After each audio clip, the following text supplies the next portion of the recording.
There's this common story that the internationalization of labor and the rise of technology, computers, has been very good for capital owners, not so good for workers. Your data, as you say, contradicts that. But I'm curious why. What's wrong with the story? Why hasn't the internationalization of labor and the rise of technology been this boon for capital? If the data doesn't bear it out, what's wrong with the fundamental story?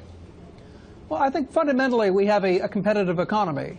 Unions basically try and wall off sections of the economy from competition, and there's sort of mini labor cartels is how most labor economics textbooks describe them. It's good to be on the inside of a cartel, but the gains to the unions come at the cost to workers outside the cartel in terms of lower wages and worse job opportunities. So to the extent unions are weakening, it's bad for their members, but good for the non-union members. Think of the United Auto Workers. They no longer run the auto industry anymore. That's not so good for Detroit, but for every other American who can now buy a car at a much more affordable price, that's been good news. So the weakening of unions has an effect, but it's not the sort of economy-wide. It's specific to the union sector. Similarly, technology helps raise wages. Construction workers are tremendously more productive now, to take one sector, than they were 2 generations ago.